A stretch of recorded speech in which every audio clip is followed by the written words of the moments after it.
Radhe Radhe. Spiritual shloka channel में आपका स्वागत है। आज हम बात करेंगे गीता के अध्याय 2 आसान शब्दों में गीता के अध्याय 2 में क्या खास है। संकल्प और ज्ञान का अध्याय के विषाद योग का समाधान। अर्जुन और भगवान श्री कृष्ण के संवाद की पृष्ठभूमि। अर्जुन का संशय। अर्जुन युद्ध करने से क्यों हिचक रहे थे। श्री भगवान कृष्ण का मार्गदर्शन। श्री कृष्ण ने कैसे अर्जुन को कर्मयोग और आत्मा की अनश्वरता का ज्ञान दिया। आत्मा का ज्ञान। आत्मा ना जन्म लेती है और ना ही मरती है। जायते म्रियते वा कदाचित। आत्मा शाश्वत और अमर है। यह शरीर बदलती है जैसे पुराने कपड़े बदलते हैं। कर्म योग का महत्व। बिना फल की इच्छा के कर्म करने को कर्म योग कहते हैं। श्री कृष्ण ने समझाया कि व्यक्ति को अपने कर्तव्यों का पालन करना चाहिए। स्थिर बुद्धि, स्थित प्रज्ञा। एक स्थिर मनुष्य के गुण क्या होते हैं। सुख दुख में समान रहना, लोभ क्रोध और मोह से मुक्त रहना। आत्मा की अनश्वरता को समझाने के लिए दैनिक जीवन के उदाहरण जैसे हम मोबाइल का कवर बदलते हैं पर मोबाइल वही रहता है। कर्म योग को समझे काम पर ध्यान देना ना कि उसके परिणाम पर। जैसे खेती में मेहनत करो, बारिश पर निर्भर मत रहो। व्यावहारिक शिक्षा। गीता के इस अध्याय को आज की जिंदगी में कैसे लागू करें। इस कठिनाई में धैर्य और अपने काम पर ध्यान केंद्रित करना। गीता के इस अध्याय को आज के जीवन शैली के साथ सरल व गहराई से समझाने का प्रयास करती हूँ। आत्मा की अनश्वरता, अमरता का ज्ञान। गीता का संदेश। आत्मा ना कभी मरती है ना ही कभी जन्म लेती। शरीर एक वस्त्र की तरह है जिसे आत्मा बदलती रहती है। इसका आधुनिक उदाहरण, जब आपके घर का पुराना फ़ोन खराब हो जाता है तो आप नया खरीद लेते हैं। फ़ोन बदल गया लेकिन आपकी संपर्क सूची और ये रिश्ते वही रहते हैं। इसी तरह शरीर बदलता है लेकिन आत्मा का अस्तित्व बना रहता है। यह विचार दुखों को सहने की शक्ति देता है, खासकर जब हम किसी अपने को खो देते हैं। इससे हमें क्या सीख मिलती है। जीवन में शारीरिक या भौतिक वस्तुओं को अधिक महत्व ना दें। आत्मा की उन्नति और शांति पर ध्यान दें। कर्म योग। बिना फल की चिंता के कर्म करना। गीता से क्या सीख मिलता है। कर्म करना हमारा अधिकार है लेकिन उसके परिणाम की चिंता नहीं करनी चाहिए। इसका आधुनिक जीवन से मैं उदाहरण के साथ समझाती हूँ। एक किसान फसल बोने के बाद पूरे मन से उसकी देखभाल करता है लेकिन वह बारिश या मौसम पर नियंत्रण नहीं कर सकता। उसे सिर्फ अपने कर्म पर ध्यान देना चाहिए। ऐसे ही एक विद्यार्थी परीक्षा की तैयारी पूरी मेहनत से करता है लेकिन उसे यह सोचना छोड़ देना चाहिए कि उसे कितने नंबर प्राप्त होंगे। इससे हमें क्या सीख मिलती है। अपने कर्तव्य को पूरी लगन से करें और परिणाम की चिंता छोड़ दें। इससे तनाव कम होगा और काम बेहतर होगा। सुख दुख में समान रहना। स्थिर बुद्धि। गीता का संदेश। बुद्धिमान व्यक्ति सुख दुख, हानि लाभ और हार जीत में समान रहता है। इसका आज की जीवन शैली से मैं उदाहरण के साथ समझाती हूँ। मान लीजिए आपने नौकरी के लिए इंटरव्यू दिया लेकिन चयन नहीं हुआ। यह सोचने के बजाय कि मैं असफल हूँ, अगली बार और बेहतर तैयारी करें। खेल के मैदान में हार जीत स्वाभाविक है।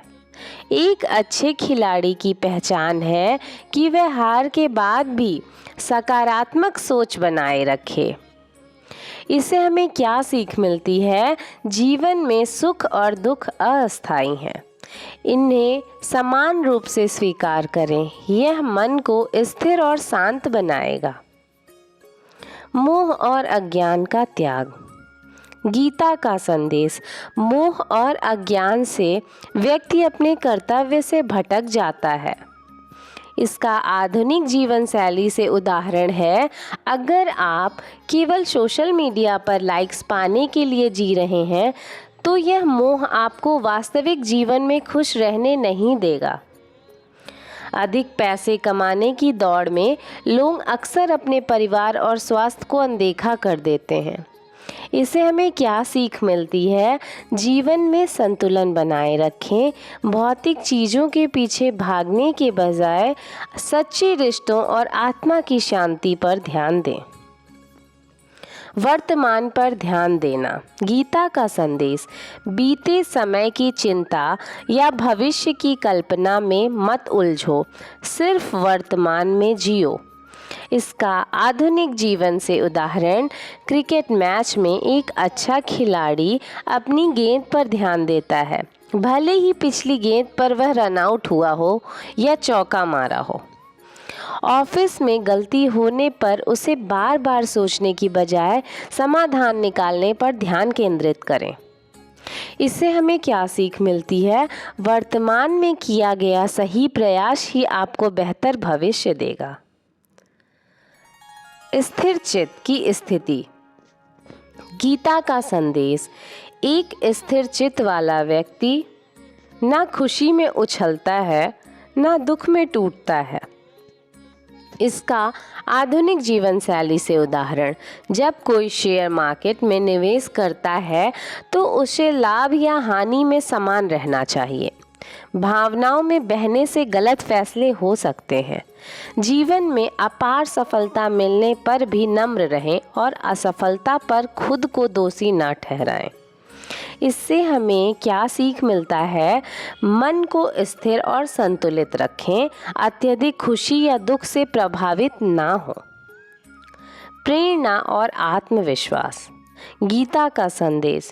श्री कृष्ण ने अर्जुन को उनके कर्तव्य का महत्व समझाया और उन्हें युद्ध करने के लिए प्रेरित किया।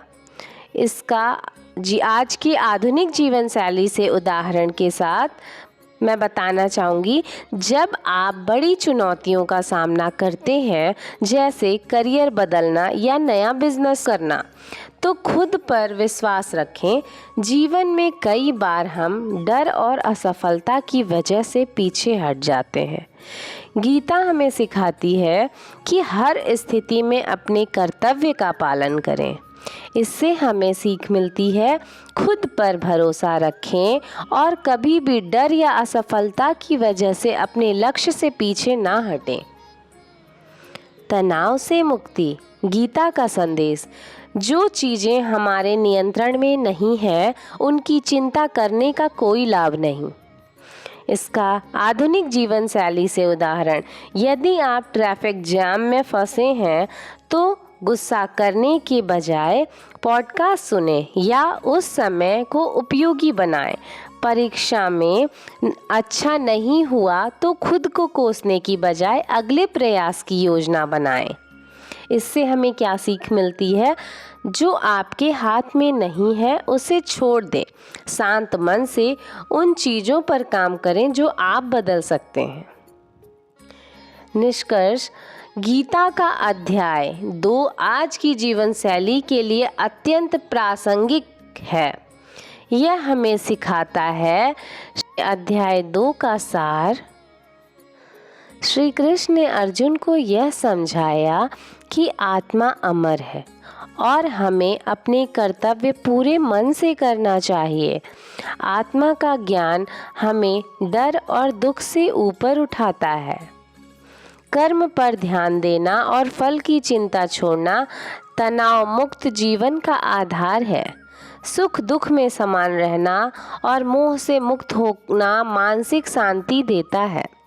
वर्तमान पर ध्यान देना जीवन को सकारात्मक और उत्पादक बनाता है। आप गीता के इन विचारों को अपनाकर न केवल मानसिक शांति पा सकते हैं, बल्कि जीवन के हर क्षेत्र में सफलता भी हासिल कर सकते हैं। अगर आपको ये वीडियो अच्छी लगी हो तो लाइक करें, शेयर करें और कमेंट करके सब्सक्राइब करें। अगले अध्याय में हम जानेंगे गीता के अध्याय 3 के बारे में।